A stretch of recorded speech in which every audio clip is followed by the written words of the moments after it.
El gobierno decreta el estado de excepción para frenar la tala indiscriminada de árboles en Esmeraldas.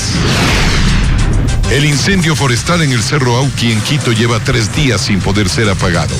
Más de 100 hectáreas de bosque consumidas por las llamas en la capital.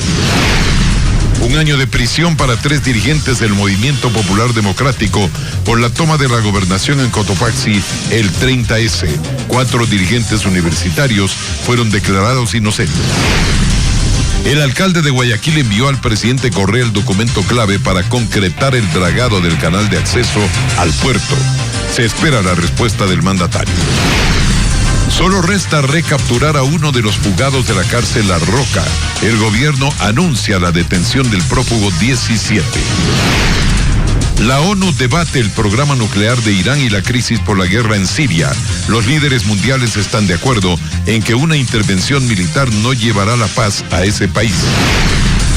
En los deportes, otra vez árbitros brasileños para pitar el partido de la Tri. Dirigirán el encuentro decisivo ante Uruguay en Quito. 3 meses adeudan al puntero del campeonato ecuatoriano de fútbol. El entrenador Jorge Célico reconoce la falta de pago. En Gente, los guayaquileños contarán con una movida canción e interesantes actividades para disfrutar las fiestas octubrinas. Mi destino, con su río que me abraza, con su ritmo, sus sabores. Además, el talentoso futbolista Andrés Iniesta debutará como actor en el cine español. ¿No sabes que el césped es sagrado?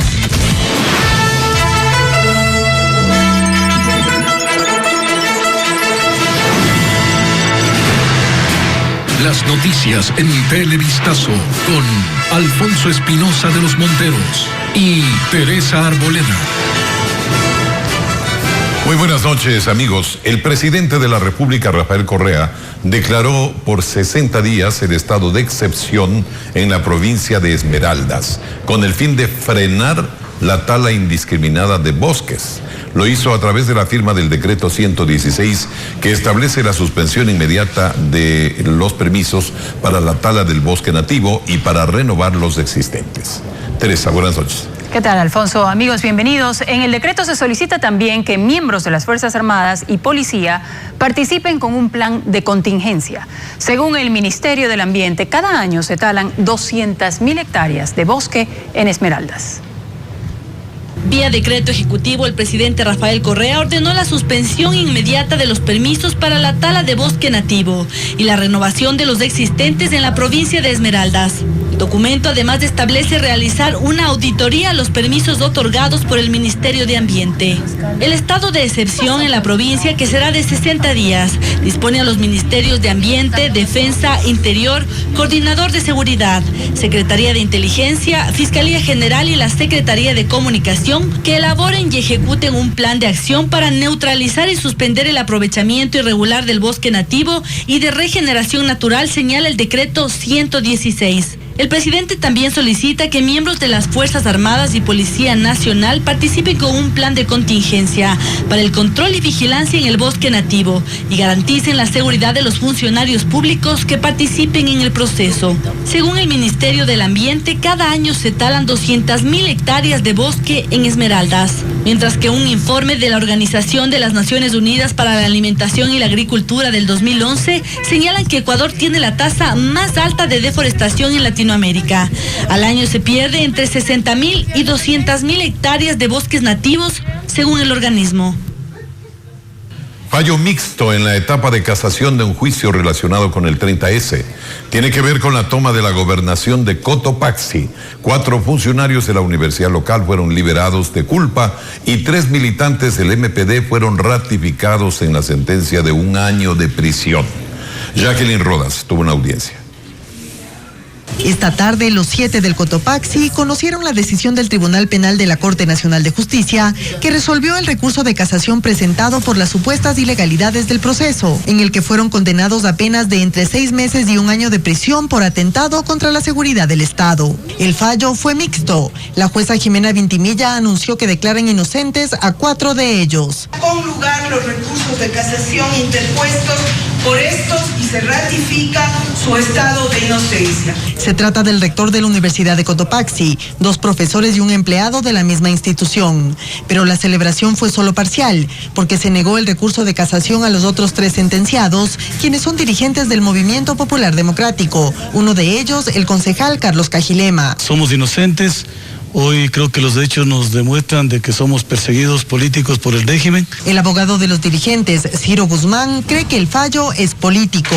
Todo el caso tuvo que ver con el Movimiento Popular Democrático. Ellos son, como hemos dicho, conocidos líderes sociales, unos y líderes políticos, otros con una orientación democrática y de izquierda, y evidentemente eso ha pesado mucho en la opinión del tribunal. Ramiro Román, abogado de los 4 inocentes, también cree que el recurso de casación debió ser aceptado para todos. Los fundamentos de fondo benefician a todas las partes porque los recursos son para todos. El juicio en contra de los 7 del Cotopaxi inició por la toma de la gobernación de la provincia, ocurrida el 30 de septiembre de 2010, mientras en Quito se daba la revuelta policial. Ahora los 3 sentenciados estudian recursos extraordinarios ante la Corte Constitucional.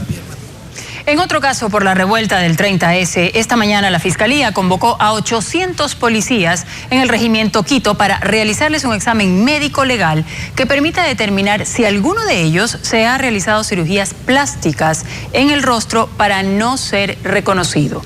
Además, fueron fotografiados de frente y perfil para elaborar un registro de identidad humana.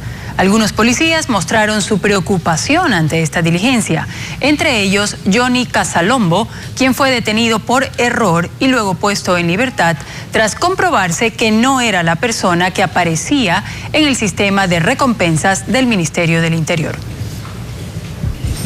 Y ahora, los incendios en Quito. La lucha sigue en el Cerro Auqui, ubicado al nororiente de la capital. Hay más de 100 hectáreas de bosque calcinado hasta el momento. Patricio Díaz nos reporta desde el Cerro Auqui. El Cerro Auqui se convirtió en la pesadilla de los organismos de socorro en Quito. Lleva 3 días en medio del fuego y 33 hectáreas de bosque consumidas. Los esfuerzos han sido incesantes, porque los lugares donde este martes se concentraron las llamas eran casi inaccesibles.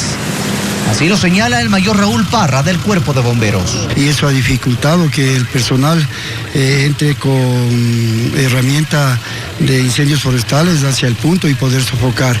Por eso desde arriba, bomberos, militares y policías tenían que bajar utilizando la manguera como cuerda. Unían una con otra hasta que se superaron los 100 metros. Abajo se las conectaba con la motobomba. Pero fueron cruciales para este trabajo los helicópteros del Ejército y la Policía. Las 2 zonas afectadas por el incendio en el sector del Auqui eran la una frente a Guápulo y la otra sobre la Simón Bolívar. Aunque a ratos el fuego parecía ceder, las llamas revivían con el viento. Es que según el INAMI, los vientos fuertes van a seguir al menos hasta los primeros días de octubre, cuando se prevén lluvias. Aunque los incendios en el Parque Metropolitano y en Caracalí fueron superados, el Comité de Operaciones de Emergencia mantiene como activo al siniestro en el Cerro Auqui. Esto a pesar de que la extensión del fuego ha disminuido considerablemente, como lo confirma el alcalde Augusto Barrera. El 80% del incendio está controlado, tenemos todavía un 20%, y yo además quiero insistir, la razón es que es de una zona que tiene una pendiente de casi 90 grados. Las consecuencias de estos incendios forestales son graves. Además de la vegetación, se teme que varios animales perecieron, y los que pudieron salvarse, como las aves, de las que se cuentan al menos 50 distintas especies, perdieron su hogar, afectando al equilibrio del bosque, como lo señala Hugo Navarrete, decano de la Facultad de Biología de la Universidad Católica. Los que sobrevivieron ahora tienen el problema que sus fuentes de alimento, sus madrigueras o sus árboles donde hacían sus nidos ya no están. Otros 9 conatos de incendio se dieron durante este martes, pero 7 fueron controlados. En Guayabamba y Nono, aunque son menores, permanecen activos. Según informó el municipio de Quito, el Parque Metropolitano permanecerá cerrado mientras se hace una evaluación de los daños y se elimina cualquier riesgo de que el fuego se reactive. Los incendios en Quito generan millonarios gastos a su municipio. Entre julio, agosto y septiembre de este año se han generado 49 siniestros en la capital. Luchar contra el fuego y evitar que se propague ha costado más de $2 millones. Juan Carlos Aisprúa tiene el reporte de los gastos operativos para acabar con los incendios. El año pasado, casi 4.000 hectáreas de bosque del distrito metropolitano se quemaron. Durante los meses de julio, agosto y septiembre del 2012, hubo 246 incendios en Quito, cantidad que le generó al municipio un costo operativo de $6.300.000. Este año, durante el mismo periodo, hubo 49 incendios, incluidos los de estos días. Hasta el momento, el costo operativo es de $2.200.000. El secretario encargado de Seguridad de Quito, Ricardo Peña Herrera, detalla en lo que se utiliza el dinero para estas emergencias. Tenemos gastos logísticos de combustibles, de alimentación para esas personas que, por ejemplo, bomberos, permanece a veces hasta 72 horas en el sitio, tiene que hidratación, mover tanqueros de agua, el recurso hídrico es sumamente importante. Dice que si bien los helicópteros con Bambi Bucket, que recogen agua en los reservorios y luego la descargan en los incendios, son de gran ayuda, es un servicio costoso. Despegar, ir a coger el agua, botar el agua en la zona y regresar a su sitio, estamos hablando de alrededor de $1.000. En un día son 100 descargas, $100.000. Exactamente. Los gastos operativos durante los incendios de este año y los del 2012 fueron asumidos por el municipio de Quito a través del Cuerpo de Bomberos y de la Policía Metropolitana, también por la Policía Nacional y por las Fuerzas Armadas. Las instituciones municipales de la capital manejan rubros adicionales para preparación de emergencias como estas. El alcalde de Guayaquil, Jaime Nebot, envió el acuerdo interinstitucional al presidente Rafael Correa para concretar el dragado del canal de acceso a los puertos de la ciudad de mayor movimiento comercial en el país. Paul Martillo nos amplía. En el acuerdo de 9 hojas se explica la importancia de dragar el canal de acceso al puerto de Guayaquil. Esto permitirá aumentar la competitividad y capacidad operacional de los buques internacionales. En uno de los párrafos trascendentes se indica que el dragado de apertura desde la boya de mar hasta la boya 13, que incluye el obstáculo rocoso denominado Los Goles, a 11 metros de profundidad, es la obra que le corresponderá contratar y ejecutar a la Municipalidad de Guayaquil, la misma que la financiará y recuperará su inversión mediante una tasa de servicio. Y es que durante varias semanas hubo confrontaciones entre los líderes del gobierno local y central por el tema del puerto marítimo. Lo que el señor presidente no podrá nunca es llevarse los puertos de Guayaquil a otra parte.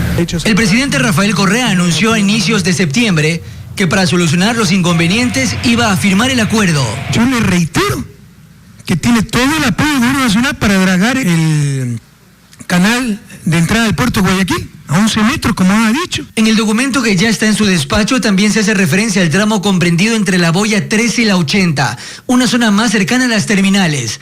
Autoridad portuaria debe dragar hasta los 9.6 metros.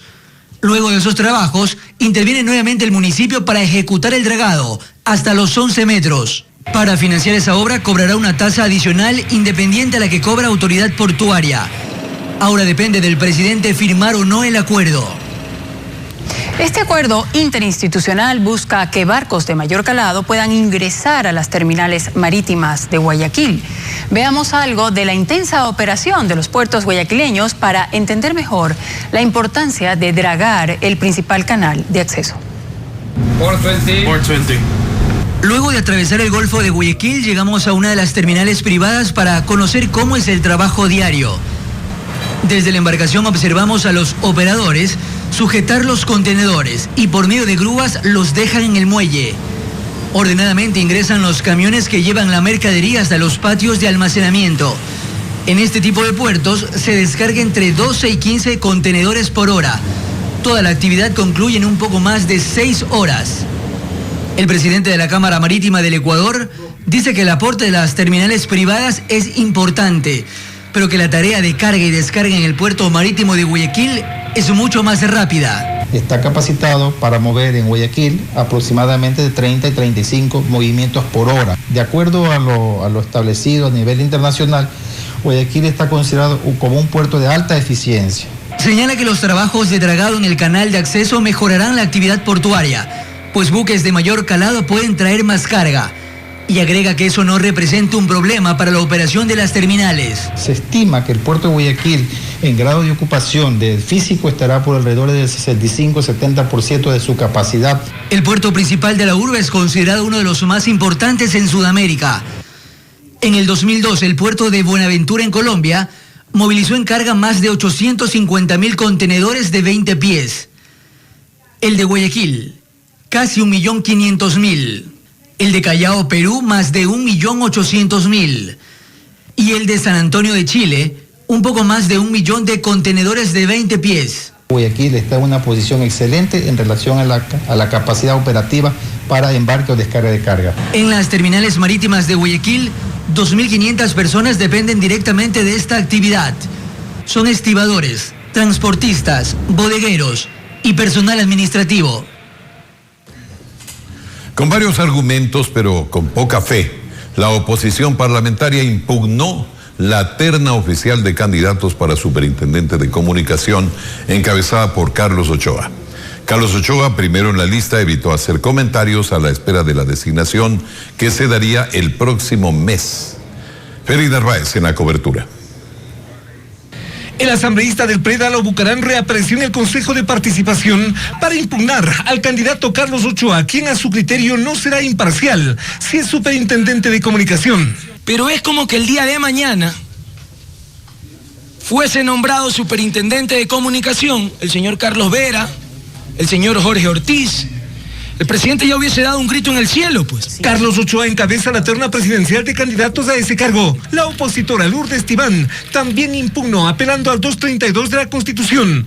Allí se prohíbe ser funcionario o directivo de entidades de control a quienes tengan intereses en áreas a ser controladas o reguladas. Tibán recordó que Ochoa viene de medios del gobierno. Y dice, la ley de comunicación dice, pondrá fin a los medios hoy llamados el cuarto poder. Las impugnaciones también plantean que Ochoa incumple los 10 años profesionales exigidos por el reglamento a la Ley de Educación Superior. El candidato Carlos Ochoa dijo que de momento no hará pronunciamientos. Las impugnaciones a las candidaturas para superintendente de comunicación se reciben aquí hasta este viernes. Los resultados de la designación serían a mediados o finales de octubre.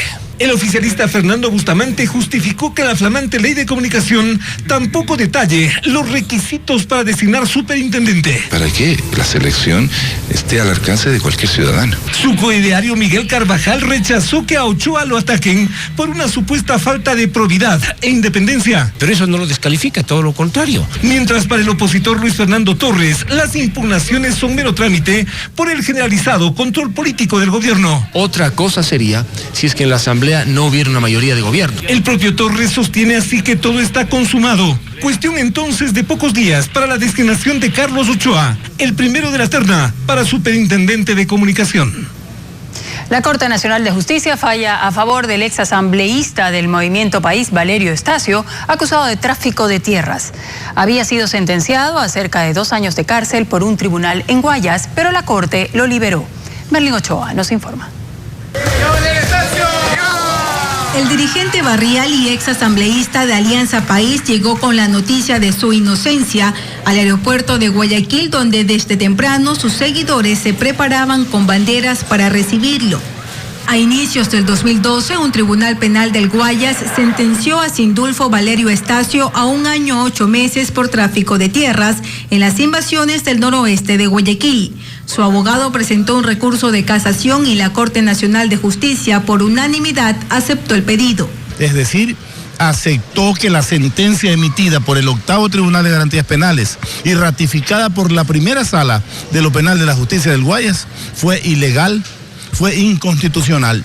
Durante los 3 años que duró el juicio, los bienes de Estacio fueron embargados y por un tiempo estuvo detenido. Estacio, quien inició su carrera política en el Partido Social Cristiano y luego fue asambleísta por País en Montecristi, dice que su regreso a la política depende del movimiento y sus coidearios. Sin embargo, no me han visto que me he retirado del Movimiento País y me he mantenido porque yo sabía que la justicia tenía que prevalecer. ¿Mira alguna dignidad? Sujeto a lo que el pueblo, las organizaciones sociales pidan. Sobre el tema consultamos a Julio César Quiñones, secretario técnico de Asentamientos Irregulares, quien dijo que hasta que la decisión no sea notificada prefiere no pronunciarse. Según la Secretaría Técnica de Asentamientos Irregulares, en Ecuador 49 personas son judicializadas por tráfico de tierras, mientras otras 11 tienen boleta de captura. Estacio y su abogado analizan qué acciones legales tomarán ahora por este caso. Eddie Castro Cabello, el penúltimo de los reos fugados del Centro de Rehabilitación Social de Guayaquil, conocido como La Roca, fue recapturado hoy. A través de su cuenta en Twitter, el ministro del Interior, José Serrano, publicó esta tarde: acabamos de aprehender al número 17 de los fugados de La Roca, alias Bemba, en Colombia. Excelente trabajo de la Unidad de Inteligencia Antidelincuencial, excelente coordinación con la policía colombiana, dice el ministro Serrano. El 11 de febrero de este año se produjo la fuga de los 18 presos de la cárcel de Guayaquil. 17 han sido ya recapturados. Siga nuestras emisiones y la información actualizada siempre la encontrará en nuestro sitio web ecuavisa.com. Manténgase al día con nosotros. Seguimos informando. Marco Albuja, el actual viceministro de Relaciones Exteriores, fue nombrado embajador representante permanente de Ecuador ante la Organización de Estados Americanos, OEA, en Washington. El nombramiento se oficializó mediante decreto ejecutivo. En los próximos días se conocerá a su reemplazante en la Cancillería.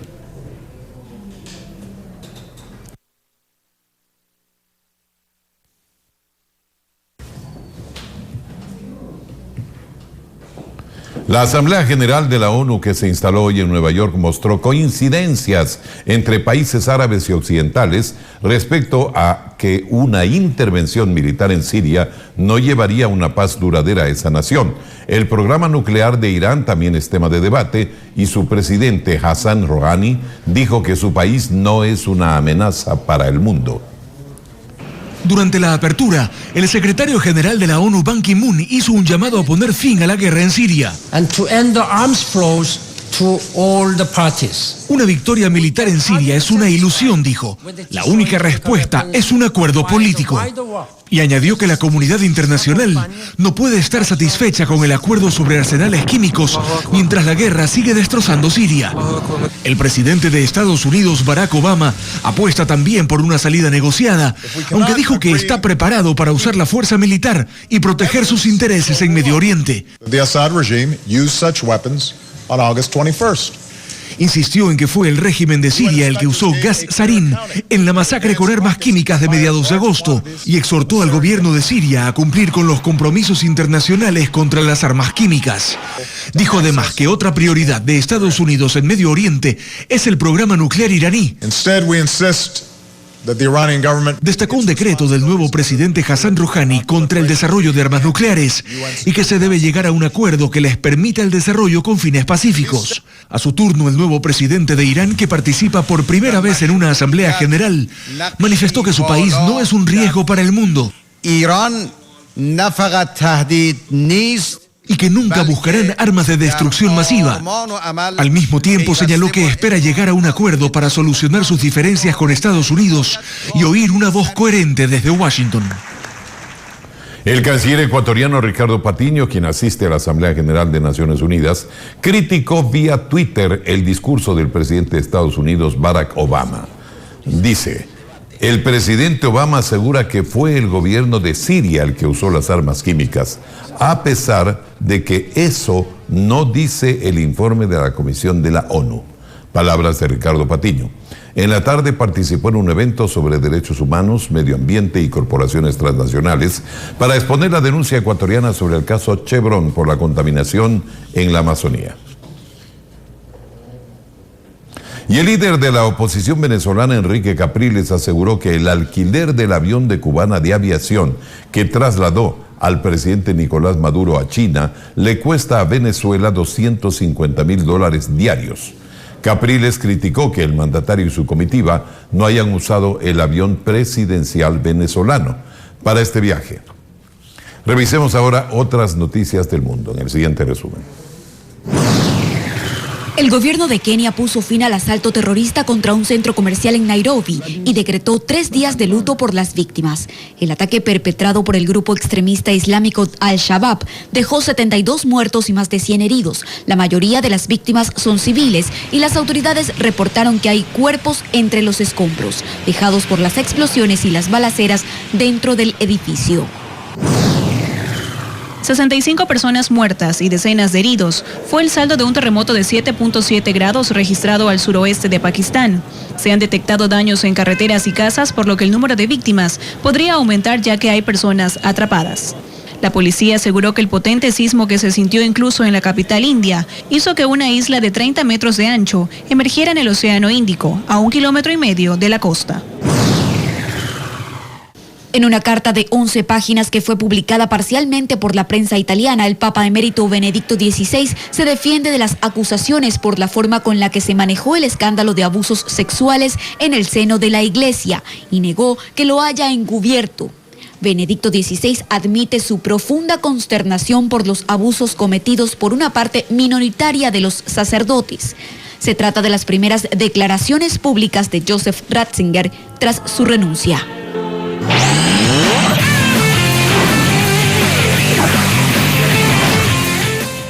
Hola amigos, qué gusto encontrarnos nuevamente, esta vez para contarles que Neymar consiguió su primer gol en la Liga Española de Fútbol. Lo hizo en el triunfo del Barcelona por 4-1 sobre la Real Sociedad.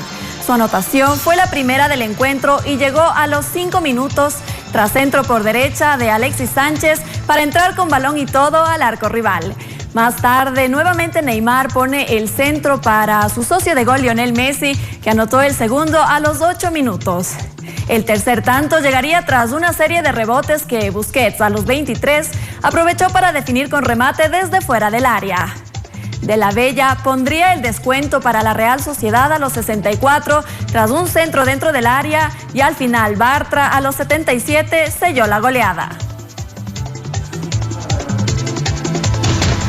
Y entre Sandro Ricci o Leandro Boaden, ambos brasileños, se decidirá el juez del encuentro eliminatorio entre Ecuador y Uruguay, cotejo que se jugará a las 16 horas en fecha unificada. Además, la FIFA designará veedores especiales por la importancia de este partido. Aquí un análisis. Faltan 17 días para el trascendental cotejo eliminatorio de Ecuador con Uruguay y ya se habla del mismo. La Confederación Sudamericana de Fútbol confirmó a través de Carlos Alarcón, presidente de la Comisión de Arbitraje, que el designado será brasileño. Son los que más en este momento están dando garantía de neutralidad en este momento en que estamos pasando. Entonces, bueno, tenemos que poner brasileños, no hay nada que hacer. Tricolores y charrúas por un cupo directo al Mundial. Por ello también habrán veedores especiales de FIFA. En las presentes eliminatorias, Ecuador ha tenido arbitrajes brasileños en 6 oportunidades, 3 de local frente a Colombia, Chile y Paraguay. Todas victorias, mismo número de visita pero con distintos resultados. Derrotas en Perú y en Colombia, apenas un empate. El pasado cotejo frente a los bolivianos. Este 11 de octubre en el Olímpico Atahualpa nuevamente habrá referato de Brasil, país que espera a los clasificados para disputar el Mundial de Fútbol. Y entrando al campeonato nacional, Emelec no podrá contar con su capitán Pedro Quiñones por los próximos 15 días debido a una lesión. José Vicente Ponce nos preparó el siguiente informe, donde además nos presenta las últimas novedades en Barcelona. La preocupación ronda a Emelec y a la selección nacional por la lesión muscular que sufre el volante Pedro Quiñones. Se le diagnosticó 15 días más de reposo. En su lugar, en el equipo eléctrico y con gran desempeño, actúa Fernando Gaibor, quien junto a sus compañeros planifica ya el duelo con Liga de Quito, que será el sábado en el Capuel. Hay que jugar como nosotros jugamos, no cambiar nada, simplemente pequeñas estrategias nada más y seguir haciendo nuestro juego, que eso es lo que nos identifica, ¿no? El portero Esteban Drer sigue recuperándose de una molestia que lo alejó del plantel desde hace más de un mes. El colombiano Fabián Vargas ya se integró a los trabajos normales con sus compañeros y podrá ser tomado en cuenta por el cuerpo técnico de Barcelona para el próximo partido con el Independiente del Valle. El técnico Luis Soler se muestra complacido con el juego del equipo y opinó del retorno de Jairo Campos a la titularidad. Y la verdad que la decisión de jugar fue de él, ¿no? Porque él se jugaba muchas cosas con esto. No solo para el Barcelona, sino también para su camino a la selección. El conjunto amarillo trabajará este miércoles en 2 jornadas. Y me despido contándoles que los inconvenientes económicos en el fútbol ecuatoriano también los siente el puntero del campeonato. Los jugadores de Universidad Católica están impagos, algo que en cambio es repetitivo en Deportivo Quito, que aún no tiene presidente. Deportivo Quito continúa sin presidente. Por el complejo nadie de los directivos aparece. Según Federico Nieto, esto se ha repetido tanto que dejó de ser importante. Tuvimos 10 meses así y no nos va a preocupar ahora. Cuando faltan 2. Las deudas con los jugadores se hacen interminables. Incluso los recién llegados también reclaman. El venezolano Luis Seijas lleva 2 meses en el club y no ha recibido centavo. Como los muchachos están jugando gratis hace también mucho, que la verdad es admirable como han trabajado. No sé en qué otra profesión, no sé si ustedes pasan 4 meses sin cobrar y siguen trabajando. Otros que tienen cuentas por cobrar son los integrantes de Universidad Católica. Acumulan 3 meses impagos. Pero el estratega Jorge Célico confía que pronto se solucionará. Hoy lo que tiene Católica es un desbalance financiero, que lo soluciona ayer, me reuní con los dirigentes, y que si Dios quiere en estos días ya lo solucionan. O sea que no hay ningún inconveniente, no hay ningún tipo de intranquilidad. Preocupación económica en Deportivo Quito y Universidad Católica. Seguro hay más planteles con problemas similares.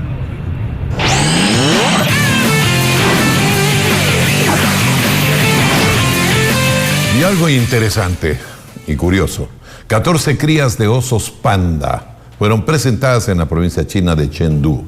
Lo curioso es que estos cachorros fueron concebidos por inseminación artificial y nacieron entre julio y diciembre. Así, la Reserva Asiática de Crianza de Pandas en esta provincia china suma a estos nuevos animales a su familia de 128 ejemplares de esta especie que está amenazada con extinción.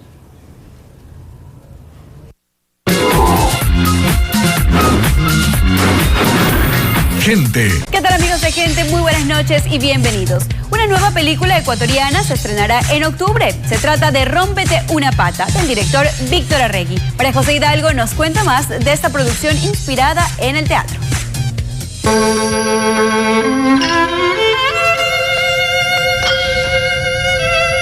Intimista y psicológica es la nueva producción del cineasta ecuatoriano Víctor Arregui, titulada Rómpete una pata. Una cosa que se dicen los actores justo antes de comenzar la obra. Se abrazan y se dicen rómpete una pata, es como un amuleto de buena suerte. Frase común en el teatro, que fue el único escenario utilizado para el rodaje de este film de suspenso. Dame luz, Pedro. Si algo llama la atención y es el fuerte de esta película es su elenco. ¿Quiénes lo componen? Bueno, está el Pájaro Febres Cordero, está Cristina Rodas, está el Andrés Crespo, está Anaí Jonaisen, que es una directora de cine, y está María José Terán, que es hija de Cristina. Todos ellos actúan a ser actores. Sí, exactamente. Juegan esos dos papeles. Y de esta manera representan un drama social ejemplificado en cada una de sus vidas. ¿Usted cree que usted tiene autoridad moral para decir que va a dirigir alguna escena de esta obra? Falta que me ajusten bien el pantalón. ¿Por qué no le dices a tu mamita que te ajuste? Ya. Rómpete una pata. Se estrena el 11 de octubre a nivel nacional. Y las fiestas octubrinas en Guayaquil están cerca y la municipalidad ya anunció las actividades que se realizarán durante el mes, con artistas como Mirela Chesa y Jerry Rivera. A continuación les cuento más. Guayaquil es mi destino, porque su calor me enciende, donde vivo la alegría. Esta es la canción Guayaquil es mi destino y la escucharemos durante octubre por las fiestas de independencia de la ciudad y en la que se destaca a la urbe como destino turístico. Tiene letra de Gloria Gallardo, directora de Turismo y Promoción Cívica de la municipalidad, quien nos alienta a vivir las fiestas. Es hermoso porque todos son actos que tienen un doble propósito: incentivar el civismo, fortalecer, indudablemente posicionar nuestra campaña Guayaquil es mi destino y promocionar nuestra ciudad turísticamente. Y es que para celebrar tenemos varios eventos. El 1 de octubre se realizará el pregón cívico artístico estudiantil en el Coliseo Voltaire Paladines Polo con la presencia de grupos de baile y bandas. El 9 de octubre será el 18º desfile de carros alegóricos que participarán desde la avenida 25 de Julio y llegarán a la calle Junín. Al día siguiente, el cantante boricua Jerry Rivera brindará un concierto gratuito en las calles Machala y Gómez Rendón, en el sur de Guayaquil. El sábado 12, por primera vez se efectuará el desfile náutico en el Estero Salado con embarcaciones de la Municipalidad, Infantería de Marina y Cuerpo de Bomberos. Y el 26 de octubre, en el Paseo de los Presidentes en el Malecón Simón Bolívar, Mirela Chesa, Pamela Cortés, Jorge Luis del Hierro y otros artistas deleitarán al público con sus mejores temas. Sueños se hacen realidad. En Farándula del Día, Yosabet Carchi nos contará sobre las novedades de la actriz Araceli Arámbula. Veremos al futbolista Andrés Iniesta debutando en el cine y además Shakira jugando básquet. Empezamos con el jugador del FC Barcelona, Andrés Iniesta, quien aparecerá en la película española ¿Quién mató a Bambi? Él debutará en la pantalla grande con una intervención donde lo veremos dentro de una cancha de fútbol, solo que esta vez demostrando sus cualidades para la actuación. La película será estrenada en España el 15 de noviembre. ¿No sabes que el césped es sagrado? La actriz mexicana Araceli Arámbula ha terminado su relación con el argentino Sebastián Rulli. Esto se hizo público a través de la cuenta de Twitter del actor con un mensaje donde afirmaba que habían terminado por mutuo acuerdo y pedía que respetaran su privacidad. Y Shakira demuestra su amor por los deportes por medio de las redes sociales, pues recientemente subió un video a su cuenta de Instagram donde se la podía ver en acción al hacer un par de canastas. Muchos afirman que esta pasión por los deportes es inculcada por su pareja, el futbolista Gerard Piqué. Con toda esta información me despido, nos vemos el día de mañana con más. Chao, chao.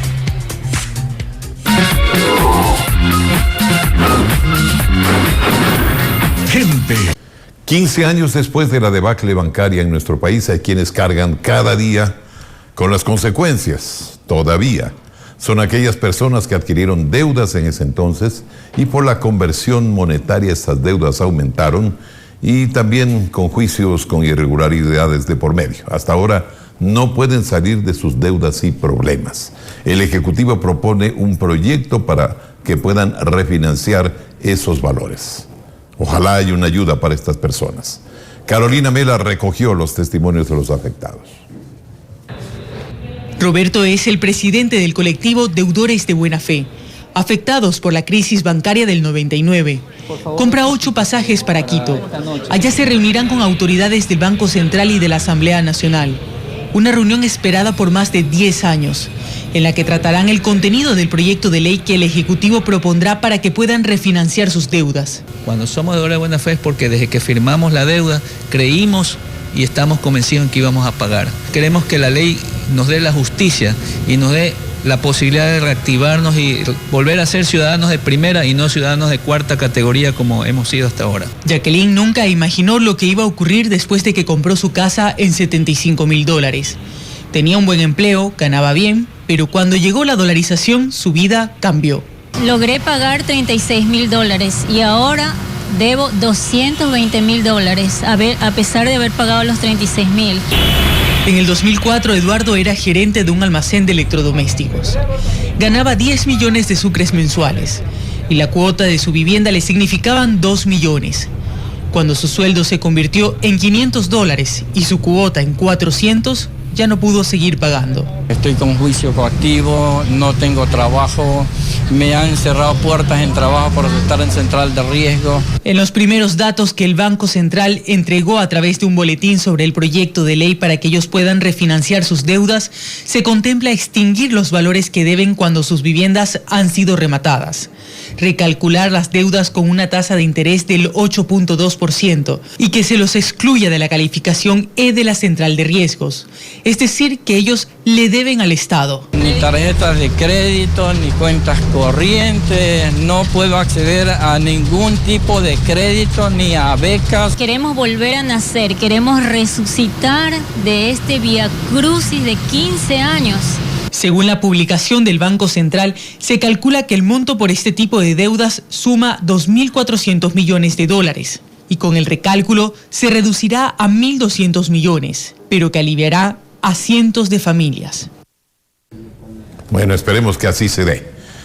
Muchísimas gracias, amigos, por habernos acompañado. Aquí estamos cerrando nuestro noticiero, esta edición de Televistazo. Hay más información en Telemundo, ya lo saben, pero para cerrar, algunas imágenes. Esto es el Centro Comercial Scala Shopping en Cumbayá, un edificio que le da modernidad a esta parroquia, que combina lo moderno y lo tradicional precisamente. Cumbayá, ubicada al oriente de Quito. Muchas gracias, buenas noches.